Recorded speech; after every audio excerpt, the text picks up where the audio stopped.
Praise the lord. ಕರ್ತ ನಮಗೆ ಸ್ತೋತ್ರವಾಗಲಿ. ಈ ದಿನದ ದೇವರ ಸಂದೇಶ ಕೀರ್ತನೆಗಳು 37ನೇ ಅಧ್ಯಾಯದಲ್ಲಿ 4ನೇ ವಚನ.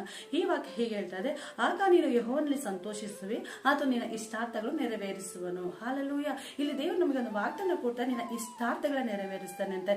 ಅದೇ ಇದೇ ವಾಕ್ಯ ನಾವು ತಮಿಳಲ್ಲಿ, ತೆಲುಗಲ್ಲಿ ಮತ್ತೆ ಇಂಗ್ಲಿಷ್ ಅಲ್ಲಿ ನೋಡೋದಾದರೆ ನಾ ಹೃದಯದ ಇಷ್ಟಾರ್ಥಗಳ ನೆರವೇರಿಸ್ತೇನೆ ಅಂತ ಹೇಳಿದ್ದಾರೆ. ಹಾಲೆಲೂಯಾ. ಹೌದಲ್ವ? ಎಷ್ಟು ಸುಂದರವಾದ ವಾಕ್ಯ. ದೇವರು ನಮ್ಮ ಹೃದಯದ ಇಷ್ಟಾರ್ಥಗಳು. ಹೌದು, ಜನಗಳು ನೋಡುವಾಗ ನಮಗೆ ಬೇಕಾದ ಅವಶ್ಯಕತೆಗಳು ಗೊತ್ತಾಗುತ್ತೆ.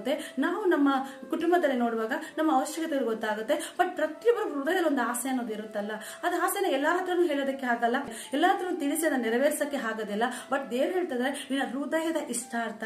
ಸೊ ಹೃದಯದ ಇಷ್ಟಾರ್ಥ ಬಂದು ಎಲ್ಲರಿಗೂ ಪ್ರಕಟ ಆಗಲ್ಲ, ಅದು ದೇವರಿಗೆ ಮಾತ್ರ ಪ್ರಕಟ ಆಗುತ್ತೆ. ಅದು ನಿನಗೆ, ನಿನ್ನ ಒಳಗೆ, ನಿನ್ನ ಅಂತರಾಳದಲ್ಲಿರುವಂತಹ ಮಾತಾಗಿರುತ್ತೆ. ನಿನ್ನ ಅಂತರಾಳದ ಮಾತುಗಳು, ನಿನ್ನ ಅಂತರಾಳದ ಆಸೆಗಳು ಪೂರೈಸಕ್ಕೆ ನಮ್ಮ ದೇವರಿದ್ದಾರೆ. ಹಲ್ಲೆಲೂಯಾ. ಇವತ್ತು ಎಷ್ಟೋ ಜನ ಬರೀ ಲೋಕಕ್ಕಾಗಿ, ಕುಟುಂಬಕ್ಕಾಗಿ, ಜನಗಳಿಗಾಗಿ, ತನ್ನ ಮಕ್ಕಳಿಗಾಗಿ, ತಂದೆಗಾಗಿ, ತಾಯಿಗಾಗಿ ಜೀವಿಸ್ತಾನೆ ಇದ್ದು ತನ್ನ ಆಸೆಗಳೆಲ್ಲ ಬಚ್ಚಿಟ್ಟು ಸಾಯವರೆಗೂ ತನ್ನ ಆಸೆಗಳನ್ನ ಯಾರಿಗೂ ಹೇಳೋದಿಲ್ಲ. ಬಟ್ ದೇವರು ಇವತ್ತು ಹೇಳ್ತಾ ಇದ್ದಾರೆ, ನಿನ್ನ ಹೃದಯದ ಆಸೆಗಳನ್ನ ನೆರವೇರಿಸ್ತಾನೆ. ನಿನ್ನ ಹೃದಯದ ಆಸೆ ಒಂದು ವೇಳೆ ನನ್ನ ಮಗನ ಭವಿಷ್ಯ ಈ ರೀತಿಯಾಗಿರ್ಬೇಕು, ನನ್ನ ಮಗಳ ಭವಿಷ್ಯ ಈ ರೀತಿಯಾಗಿರ್ಬೇಕು, ನಾನು ಒಂದು ಸ್ವಂತ ಮನೆಯನ್ನ ಕಟ್ಟಬೇಕು, ನನ್ನ ಭವಿಷ್ಯದಲ್ಲಿ ಒಳ್ಳೆ ಸ್ಥಾನದಲ್ಲಿ ನಿಲ್ಲಬೇಕು, ಒಳ್ಳೆ ಜನರಾಗಿರ್ಬೇಕು, ದೇವರನ್ನ ಆರಾಧಿಸುವವರಾಗಿರ್ಬೇಕು, ಒಳ್ಳೆ ಸೇವಕಿ ಆಗ್ಬೇಕು, ದೇವರಿಗೆ ಘನತೆ ತರುವಂತ ಮಕ್ಕಳಾಗಿರ್ಬೇಕು, ಹೃದಯದ ಆಸೆ ಇರ್ಬೋದು. ಬಟ್ ಪರಿಸ್ಥಿತಿ ನಮ್ಮ ಹೃದಯದ ಆಸೆಗಳನ್ನ ನೆರವೇರಿಸಕ್ಕೆ ಬಿಡೋದಿಲ್ಲ. ಬಟ್ ದೇವರು ಇವತ್ತು ಹೇಳ್ತಾ ಇದ್ದಾರೆ, ಮಗನೇ ನಿನ್ನ ಹೃದಯದ ಇಷ್ಟಾರ್ಥಗಳನ್ನ ನೆರವೇರಿಸಲಿಕ್ಕೆ ಬಂದಿದ್ದೇನೆ. ನೀನ್ ಏನೆಲ್ಲ ಆಸೆ ಪಡ್ತಾ ಇದೆಯಾ ಅದು ಮನುಷ್ಯರೇ ಅರ್ಥ ಮಾಡ್ಕೊಳ್ಳಲ್ಲ. ನಿನ್ನ ಕುಟುಂಬ ಒಂದು ವೇಳೆ ಅರ್ಥ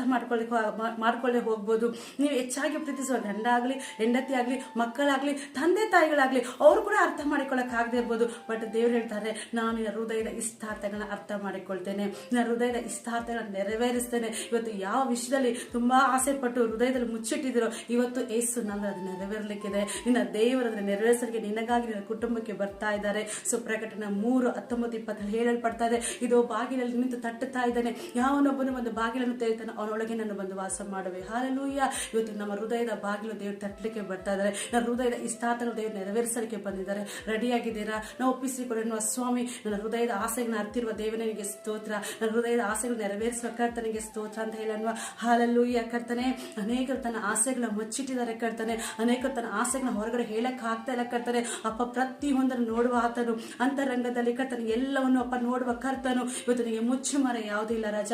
ಇಲ್ಲಿ ಯಾರೆಲ್ಲ ಕರ್ತನೆ ತನ್ನ ಹೃದಯದಲ್ಲಿ ಆಸೆಗಳನ್ನ ಇಟ್ಟಿದ್ದಾರೋ ಅಪ್ಪ, ದೇವರ ರಾಜ್ಯಕ್ಕಾಗಿ, ನೀತಿಗಾಗಿ ದುಡಿಬೇಕು ಅನ್ನೋರು, ದೇವರ ಚಿತ್ತಕ್ಕಾಗಿ, ಉದ್ದೇಶಕ್ಕಾಗಿ ನಿಲ್ಬೇಕು ಅನ್ನೋರು, ಅಪ್ಪ ತನ್ನ ಮಗಳ ಭವಿಷ್ಯವನ್ನು ಅಪ್ಪ ಕಟ್ಟಬೇಕು ಅಂತಂದವರು, ಅಪ್ಪ ಪರಿಸ್ಥಿತಿಗಳನ್ನಾಗಿ ಬದಲಾಗಿ ಒಂದು ಒಳ್ಳೆ ಜೀವಿತ, ಸಂತೋಷವಾದ ಜೀವಿತ, ಒಂದು ಸ್ವಂತ ಮನೆ, ಆಶೀರ್ವಾದ ನಾನು ಜೀವಿಸಬೇಕು